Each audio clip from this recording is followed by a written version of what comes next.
Hello friends, नमस्कार। मैं अनुराधा, ए health care professional, और स्वागत है आपको अनुराधा केयर के एक और नए इन्फॉर्मेटिव वीडियो में।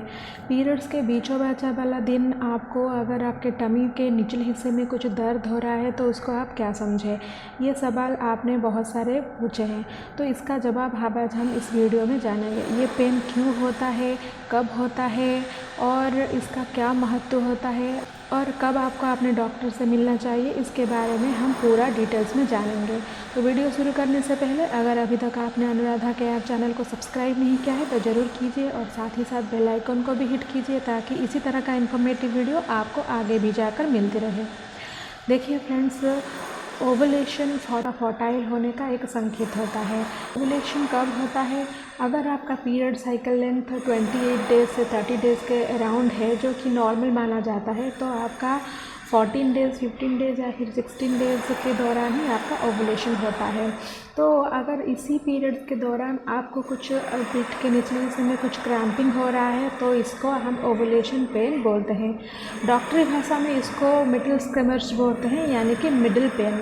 ये सभी महिलाओं को नहीं होता है। अगर आपको हो भी रहा है तो इसका ये भी मतलब नहीं है कि हर महीना आपको ये होगा। सो आप इसे पहचानेंगे कैसे? ये ओवुलेशन के 1-2 दिन पहले आता है। अगर आपका साइकिल लेंथ 28 से 30 डेज़ तक है तो 14 डेज़, 15 डेज़, 16 डे या फिर उससे 2 दिन पहले ही ये दर्द आपको हो सकता है। ये बहुत ही माइल्ड होता है, बहुत ही डल होता है और पेट के एक ही साइड में होता है। जिस ओवरी से आपका ओवुलेशन हो रहा होगा उसी साइड में ही आपका थोड़ा सा पेन होगा और ये कुछ मिनट से लेकर कुछ घंटों तक हो सकता है। 1-2 दिन में ये बिल्कुल भी चला जाता है। किसी महिलाओं को ये शार्प पेन और इंटेंस पेन भी होता है, लेकिन बहुत सारे महिलाएं ये इसको बिल्कुल भी पहचान नहीं सकते हैं। बहुत सारे महिलाओं को थोड़ा सा स्पॉटिंग या फिर थोड़ा सा ब्लीडिंग भी इस दौरान होता है। तो आइए हम जानते हैं कि इसके पीछे क्या कारण है। क्या होता है ना, जब आपका जो फॉलिकल है ओवरी में जो रप्चर होता है, वो रप्चर होने के समय पर थोड़ा स्ट्रेच होता है और इमीडिएटली सडनली वो ब्रस्ट होता है ताकि उसमें से एक अंडा निकल सके। सो ये जो सडन एक्सपांशन यानी कि जो पूरा स्ट्रेच होता है जो फॉलिकल, इसके चलते आपको एक माइल्ड सा पेन हो सकता है। ओवुलेशन होने के बाद जब अंडा निकल जाता है आपके एब्डोमिनल एरिया में या फिर पेल्विक एरिया में, तो वो आकर आपका फैलोपियन ट्यूब में रुकता है। तो फैलोपियन ट्यूब में आकर रुकने से जब ओवुलेशन के टाइम पर थोड़ा ब्लड या फिर थोड़ा लिक्विड वो भी डिस्चार्ज होता है, वो भी फैलोपियन ट्यूब तक आता है।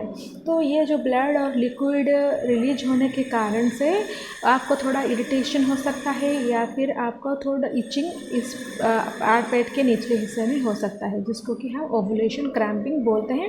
और जो ब्लड निकलता है फॉलिकल से ओवुलेशन के दौरान, अंडा रिलीज होने के दौरान, वो आपको माइल्ड स्पॉटिंग के रूप से वाजाना से जा सकता है, जिसको कि हम ओवुलेशन स्पॉटिंग भी बोलते हैं। बहुत सारे महिलाओं को ये ओवुलेशन क्रैम्प इसलिए भी होता है, उसका और भी रीज़न होता है। जैसे कि अगर आप एंडोमेट्रियोसिस से पीड़ित है या फिर आपको यूटेरिन फाइब्रॉइड से, यानी कि आपका जो एंडोमेट्रियम लाइनिंग है वो यूटेरस से बाहर भी चिपक जाता है, उसको हम यूटेरिन फाइब्रॉइड बोलते हैं, जिसमें कि आपको हेवी ब्लीडिंग हो सकता है मेंस्ट्रुअल पीरियड में या फिर हेवी पेन भी हो सकता है। और साथ ही साथ अगर आप पॉलीसिस्टिक ओवरियन सिंड्रोम से पीड़ित हैं तो भी आपको इस समय क्रैम्पिंग हो सकता है। सो ओवुलेशन क्रैम्पिंग अच्छा है या बुरा है?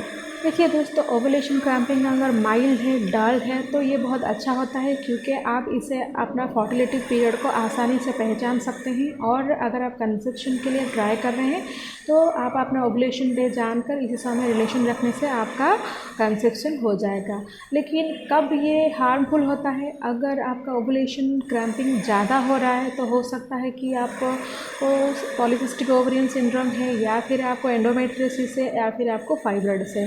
तो इस क्षेत्र में आपको अपने डॉक्टर से मिलना चाहिए।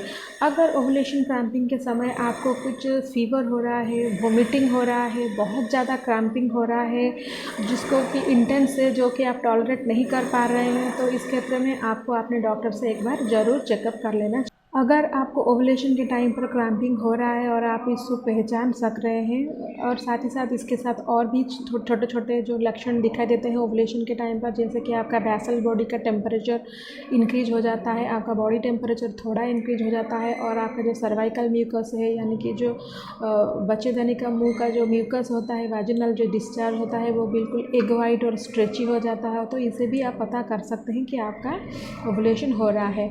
तो इसी दौरान और ओवुलेशन के 2 दिन पहले या 2 दिन के बाद, इसी दौरान इस फर्टाइल पीरियड में आप हर दूसरे दिन आप रिलेशन में रहेंगे तो आपका फर्टिलिटी यानी कि कंसेप्शन का चांस बहुत ज़्यादा बढ़ जाएगा। अभी हम बात करते हैं कि ओवुलेशन क्रैम्प अगर आपको थोड़ा ज़्यादा हो रहा है तो आप इसे कैसे डील कर सकते हैं। इसमें आप ओवर द काउंटर मेडिसिन ले सकते हैं, जैसे कि एस्टामिनोफेन, इबुप्रोफेन, ये सब ले सकते हैं।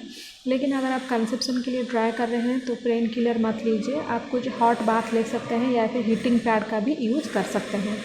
तो मैं उम्मीद करती हूँ कि इस वीडियो में आपका सवाल का जवाब मिल गया होगा कि पीरियड्स का बीचों वाला दिन यानी कि 14, 15 या 16 डे पर आपका थोड़ा सा क्रैम्पिंग क्यों हो रहा है। और एक नई इन्फॉर्मेटिव वीडियो के साथ फिर मिलती हूँ। तब तक के लिए stay healthy and stay happy.